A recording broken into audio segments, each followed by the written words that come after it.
Hello survivors and welcome to another Walking Dead Road to Survival video, and in this video we are going to be taking a first look at Gold Mythic Loaded Luke, who is going to be coming to the game as an Ultra Token Will character. Now visually we've never seen a Luke in the game before, but I do believe he's part of the comic kind of series. He is an official character.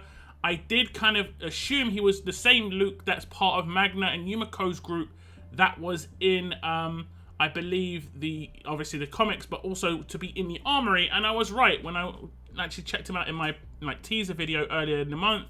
And you can see him on the right hand side, he actually has the Armory icon on his shoulder, which is actually pretty interesting. I've never seen someone have an actual icon of the Allegiance on their actual character, which is kind of cool. You can see he's just wearing a hat. He's got the pistol. It's not an attached pistol, which he does have on the left hand side.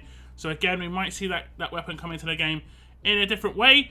But yeah, he's in the back of a cart with loads of someone's actually highlighted it, turnips. Is that sort of part of the storyline? I still don't know who that person in front of the cart is. Any thoughts? Let me know. If we look at the stats, at level 1,600, limit break 3, he has got 9,347 attack, 37,390 defense, and a massive 46,739 HP. He is going to be alert character, of course, holding that pistol. He's going to be the support role, Gold Mythic, and like I said, he is going to be joining the Armory Allegiance. Now, the first thing we're going to be looking at on Loaded Luke is going to be his Adrenaline Rush, and it is called Ironclad Assault. It has a recharge rate of 55 AP, which is pretty standard for a defense team character, which is what this guy is probably going to be. This fighter and one teammate get 100% Halo for 4 turns. All teammates get a Guardian Shield. Deal 15% of this fighter's max HP as damage to a line of enemies. So first up, the Halo is obviously just more added Halo coming in. There are a lot of characters that add Halo at the beginning of the game, so having characters that can reapply Halo further down in the fight is actually useful, and a 4-turn Halo is massive. Once this goes off, Loaded Luke should potentially have Halo up 24/7 because he should be able to get his Adrenaline Rush up again before this actually wears out. Obviously, it can be stolen away, but it's just worth noting. All teammates getting a Guardian Shield is just, again, a nice little bonus. It's very annoying to attack Guardian Shields. You have to attack them to destroy them or have some level of splash damage. Splash damage isn't really that big at the moment. Heavy targeted damage is. So Guardian Shields effectively get a buff in that sort of circumstance.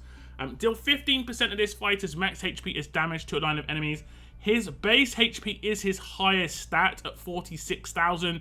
Obviously, when he's on a defense team, he'll get scaling up. It will have all the multipliers come in, and he could potentially get much higher than 46k. Definitely much higher. Easily 100k plus. Based on his specialist skill as well, it is generally a good idea to increase that health pool over his defense. Okay, so here we have Loaded Luke, and we have got his Adrenaline Rush up. You'll see everything happen. He'll get the Halo. Another teammate will get Halo as well. It will overwrite any Halo that are on the team already. So, for instance, the Halo on Clementine could get overwritten with the Halo that comes from Luke because it's a 4-turn Halo. Everyone should get a Guardian Shield, every teammate that's alive, and then we'll do flat damage. It doesn't matter about the defense rating of the actual characters that he attacks. It will do flat damage. So it doesn't matter, it should do exactly the same damage to both Angel and Nor at the top. We'll do the Adrenaline Rush. And as you can see, in comes 13,000. And that is 15% off his 88k HP. The higher his HP, the more damage it's going to do. It's pretty much as simple as that. If you get him in the correct team, obviously mod him out and actually have an upgraded weapon, you should be able to get up to, I would assume, not too far away from like 140k HP. And that means he should be doing somewhere in the region of around 21k damage to a line of enemies. Against an attack team, that is obviously fine, but against a defense team, not so much. So his usability on attack is very, very small. As you can see, the Halos came in, as did all the Guardian Shields. Lots of support action once this Adrenaline Rush goes off. Now, looking at the upgrades on the Adrenaline Rush, you can see at grade 2, it gets +5 to max HP damage. So it goes from 10% of his max HP as damage up to 15% of his max HP as damage. Then at grade 4, again, 1 copy still. Upgrades where all teammates get a Guardian Shield. This is obviously nice. A very low grade required for this. He is a defense team character. Generally speaking, defense team characters, need to be high grade just so they have better stats. But at Limit Break 1, he gets +2 to Halo duration. So initially it is going to be a 2-turn Halo duration, and it'll go up to 4 turns. That's obviously quite nice. Like I said, it means that he will be able to pretty much constantly have Halo unless you steal it away. And it is 100% Halo 2, so when someone comes back with it, they're 100% HP. So someone with like 150k plus HP, going to be absolutely brutal. And I've seen characters like 250k HP these days, so it's actually mad. At Limit Break 3, we do have another upgrade come in where one other teammate gets 100% Halo for 4 turns. This is obviously nice, just randomly giving it to another character. It is completely random. I don't think anything dictates where this will land. Like, it doesn't go to the lowest HP character, doesn't go to highest, it doesn't go to anything. It is just completely random, but it is just always nice that it actually is going to go off. Obviously, there has to be another character alive for this to be applied, but that's the only kind of caveat. So the Adrenaline Rush is actually quite nice when it goes off. A lot of the time, defense team Adrenaline Rushes aren't like super amazing. This one is actually pretty good. The Halo is obviously powerful, and the Guardian Shields. Those are the main parts of this. It will take a little bit of time to get up, obviously, but when it does go up, it will slow down the attack team by a little bit, just on the Guardian Shields alone. The damage of this isn't going to be like spectacular. I see this as more of just a bonus, but against attack team characters, depending on the kind of HP that you could get Loaded Luke up with, it can be problematic. So do test it out, see how much damage he's doing, to see if you can actually one-shot an attack team character without bonus HP. That's what you kind of just want to aim for. But otherwise, I think it's just good from a support perspective. He is a support character, so it makes sense. The Adrenaline Rush is pretty good. And now we'll move on to the signature move. Now, I did kind of check this out in my teaser video, and it is called Stockpile. It has an initial cooldown of turn 1, cooldown of 1 turn's, number of uses unlimited, cleanse, bleed, and burn from all teammates. All teammates get 100% bleed and burn resistance for 2 turns. All adjacent teammates get 70% of this fighter's max HP as bonus HP. So very nice with the burn bleed. A lot of teams do require this just because burn bleed can be extremely powerful if you build the right team. Even characters as old as Zachary can still get significant bleed off. And if you don't have a character on your team that negates this or stops it in any way, you're going to have to counter it with combat mods, which is definitely not what you want to do. You want to go for debilitating status effect resistances in your combat mods if you can help it. So having a character like Loaded Luke in the team is very beneficial. And it's all teammates, nothing to do with traits. It's quite reminiscent a little bit of Jie Feng. He is an alert character. He'll be able to fit on those. Regina teams and Regina defense teams did have a little bit of susceptibility to damage over time. And I did see people using characters like Locke to kind of stop that. But the bonus HP is only going to go to the leader. I assume Loaded Luke himself and the adjacent character to him. He is not a leader himself. I wouldn't put him in the leader slot just to get his 70% bonus HP. Stats from the leader skill is very important. But let's check out how this works, but I think it's pretty straightforward. Okay, so as you can see, I am attacking this defense team. And this defense team has a lot of bleed on it. We're going to add some more burn because we can do Akira's burn. And I'll do the defend action on these other characters. What should happen is he should cleanse all the bleed and burn. Then he should get the resists. And then the bonus HP.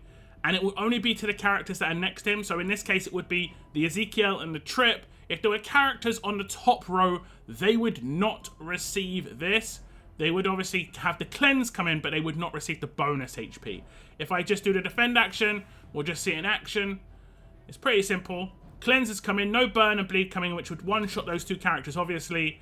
And then we have the burn and bleed resistance coming. So if I do another signature move of Akira, it will get resisted. And this is because, obviously, Akira is not a control role character. He can't bypass those resists, and they are now resisted. Now, he didn't actually get the bonus HP when it comes to Luke, but it's 70% of his HP given as bonus HP, which could be seen as really good because you're going to load up his HP so high that could equate to 100% of other characters' bonus HP. So if he has, let's say, 140k max HP and someone next to him has 110k, that's pretty much going to be their actual entire HP. So they'll be 100%. It's maybe a little bit disappointing that he doesn't get the bonus HP itself, but it is the way it is. Now moving on to the upgrades on the signature move, you can see at grade 3 he gets an upgrade where all adjacent teammates get 70% of this fighter's max HP as bonus HP. Then at grade 5 they get -1 to starting cooldown, which is nice and early. And then at Limit Break 2 it gets an upgrade where all teammates get 100% bleed and burn resistance for 2 turns. So initially it's just a burn and bleed cleanse, and then at 4 copies it does get upgraded where it actually gives the resistance on top. Now I would say it's quite useful to have the resistance in there because this does have a 1 turn downtime.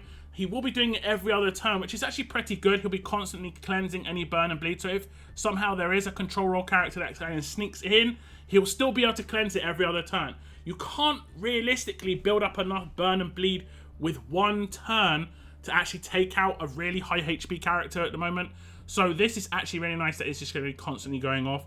Also, that bonus HP is just constantly going to be being applied to the leader and obviously the adjacent character, which is obviously nice as well. So yeah, like I said, it is a little bit disappointing he didn't get it, but it just is the way it is, unfortunately. I think it's quite nice though as a support character, just based on the fact that he is giving other characters massive amounts of his HP like scaling towards them, and he does scale quite heavily off of actual flat HP because of how it works when it comes to his kit, because of his specialist skill, which we will talk about a little bit later.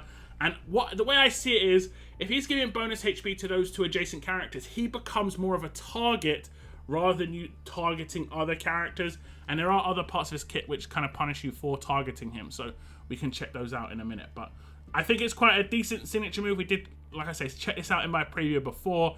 It does go off on turn 1, very quick cooldown, and you generally need a burn, bleed, cleanse, or resist character, and he is both in your team. Now the next thing we're going to look at is going to be Loaded Luke's mythic abilities. These are his passive skills. Of course, he is a support character, so he is going to have Cunning. When attacking or being attacked, 30% less likely to trigger enemy weapon effects and walker effects. This is actually quite good based on his Bodyguard 2 specialist skill, because one of the best ways to deal with a Bodyguard is to actually attack them, rather than obviously deal with other characters first, because he will absorb the damage, and you don't want that. And that means you can't actually have your weapons trigger as often if you do directly attack him, which is obviously quite nice. The next passive is one we saw in my preview, or my teaser should I say. It's called what is this word? Preparatory measures. Preparatory measures? Jeez. 100% normalized resistance, 100% stun resistance. It's actually obviously pretty decent. The next one is called Field Rations. When Bodyguard 2 triggers, this fighter heals for 40% of their max HP for 2 turns. It can trigger twice per round. So if you do attack other characters and it triggers twice, he would be on an 80% heal. We will test this out just to make sure, but I'm pretty sure that's going to be the case.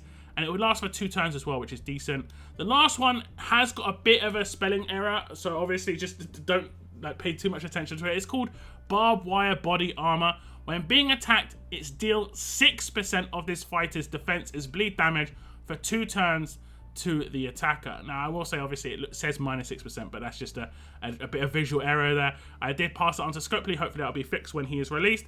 But it is going to be 6% of his defense as bleed damage for 2 turns. Now, remember, defense can be boosted with buffs, and he is an alert character, and there is a boosted alert defense weapon where it gives 20% defense for each other alert character. And I think that's kind of a standard weapon to have in a lot of teams, especially if you've got like multiple alert characters, even if it's just 3, just because it gives so much defense. 60% is a lot. And obviously there are other characters that give out lots of defense too. In his actual allegiance, the Armory Allegiance, I'm pretty sure out of Yumiko Magna, I'm pretty sure one of them gives a defense buff as well. So there is potential for this to massively scale. Kind of remember the days of, I think it was Gold Mythic Ezekiel, the first character to get released with his 400% defense buff. And if you had someone who had something scale off of defense, I think it was, I can't remember the character, but he had bleed scale off his defense. And yeah, it was pretty good if it actually occurred. So this isn't too bad. 6% may not sound like a lot, but if he's got 100k defense, it would be 6k bleed, which is pretty heavy. And it's just based on him being attacked. So if you attack him multiple times, he will 100% of the time deal an extra 6% each attack, which is, like I say, pretty decent. It's just based on how much defense you can get him.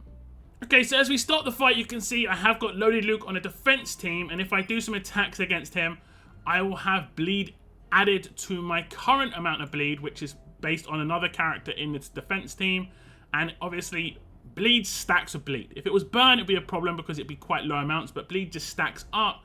And we'll do some basic attacks, And you can see, as much as I don't do much damage, I do take 5k bleed back. Now, as an attack team character, that is problematic. A lot of the characters on attack basically have between 20 and 25k HP if they're damage dealers. Support characters and maybe like control characters can have a little bit more, but generally speaking, they don't have higher HP if they are a damage dealer. So if I'll do 2 more basic attacks, and you can basically see how it works. He has taken a little bit of damage now, so what I can do is my signature move of Heavy to try and take out a character, but because he is a bodyguard, he's absorbed it, and as you can see, he is going to get healed for 2 turns. He's going to get the heal the second it goes to his turn, so if I defend, he'll get healed up, and then he'll have a 1-turn heal, I believe, after this. Let's have a little check. He should have a 1-turn heal left. And then the bleed that I put on him, he does actually remove as well, which is obviously great. Let me see. Has he got a 1-turn? He's got a 1-turn heal, as you can see. So, obviously, you know, pretty decent when it comes to healing. When it comes to his specialist skill, unless I target him directly, he will always proc that heal twice. Because obviously, when I attack other characters, that's when it's going to proc it. And it doesn't matter how much damage I do to that other character, as long as it procs his specialist skill, even if he takes like, you know, 5k damage, he's going to heal for 40% of his max HP, which could be, like I said, over 100k without too much of a problem in the right setup. Jumping straight into the upgrades on the passives, you can see at grade 1 he gets the first half of preparatory measures, 50% normalized resistance and 50% stun resistance. At grade 2 he gets the first half of cunning, when attacking or being attacked 15% less likely to trigger enemy weapon effects and walker effects. At grade 3 he gets the second half of preparatory measures, where it's 100% normalized resistance and 100% stun resistance. I didn't really show that in the clip before, but I think that's pretty obvious how it works. It means he can't get stunned or normalized unless it's by a control role character, which is pretty decent. Now, if we look on to grades 4 and 5, he gets the first half of field rations at grade 4. When Bodyguard 2 triggers, this fighter heals for 20% of their max HP for 2 turns. Then at grade 5, he gets the first half of barbed wire body armor. When being attacked, deal 3% of this fighter's defense as bleed damage for 2 turns to the attacker. It's not minus 3%, it's 3%. Moving on to limit breaks, we have Cunning 2 come in at limit break 1. When attacking or being attacked, 15% less likely to trigger enemy weapon effects and walker effects. And at limit break 2, the second half of field rations comes in. When Bodyguard 2 triggers, this fighter heals for 20% of their max HP for 2 turns, stacking with the first half, making it 40% total. Then at limit break 3, the bleed goes up to 6% of this fighter's defense as bleed damage for 2 turns to the attacker when he is attacked. So if he is attacked with a basic attack or a multi-hit adrenaline rush, he will trigger this multiple times. It's based on how many times he's hit. If he's hit once, it's once. If it's twice, it's 2 times. If it's 5 times, it's 5 times. And obviously there are characters that can hit multiple times. So basically, let's say you had someone who hit like 5 times, they took out a teammate of Loaded Luke, the other 4 hits could go to Loaded Luke, and that'd be 4 stacks of bleed on that character, which could be very problematic for some attack team characters. If he had 100k defense, which I don't think would be too much of a problem, that would be 24k bleed damage, which is not good at all. I think they're okay. I like the heal on the Bodyguard. That's obviously nice. A lot of the time people are forced to like focus Bodyguard specialists.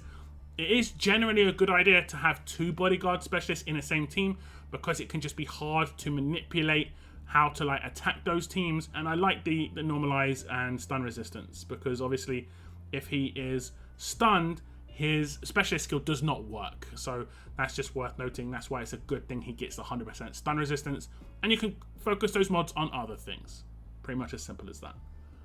So talking of the specialist skill, it is Bodyguard 2. While not stunned, like I said, the first 2 times each turn that an ally teammate takes 30% of their max HP from a single attack, rush, active, or signature skill, this fighter will take that damage instead.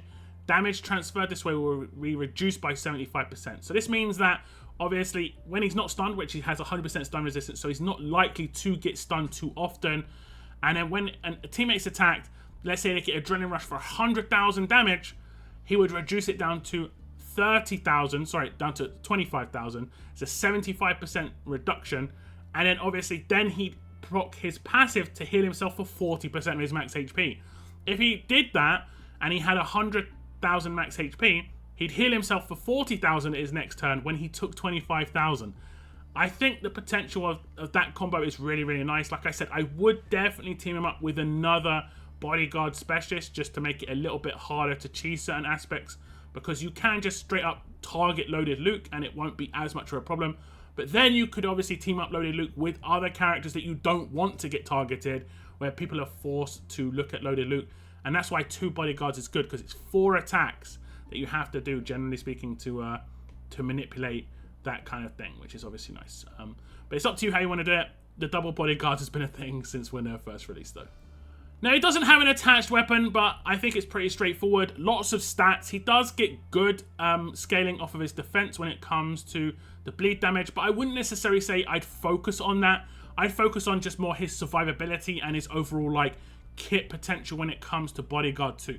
That's the most important thing. HP is very important there, because he doesn't have defense reduction on the damage he takes. It's just about his health pool, so you want that to be as high as possible. That also makes that HP that he heals higher based on that 40%. You know, if he's got 200,000, he's healing 80k, whereas if he's got 100,000, he's healing 40k. It's just much more problematic to deal with. Also, with the 100% Halo, when he comes back, no matter what HP he's got, he's going to be max. So you just want it to be really high, just to be a bit more annoying to deal with. Defense is still important, obviously, but you can get other characters to buff him with weapons and so on and so forth, like I talked about. But otherwise, you just want to try and get as much stats as possible. It could be worth going for like a HP to line weapon, or having it adjacent to one that does a HP and defense to adjacent characters, just to get him as tanky as possible. So this was just the first look at Loaded Luke. He is a new character to join the Armory. It was quite a nice prediction. I was pretty sure he was the Luke from that storyline. And it is pretty cool to see, because I believe, like I said, I looked in the game and looked at basically the historic characters. I believe it's the first ever Luke from that group, which is crazy considering where we are in the game. And he's, like I say, he's an official character. I do remember him from the TV show. Looked kind of different, but it was still a character called Luke. And I was like, oh, it could be the same character. Kind of reminds me of the, in terms of like coming along in a cart and stuff like that.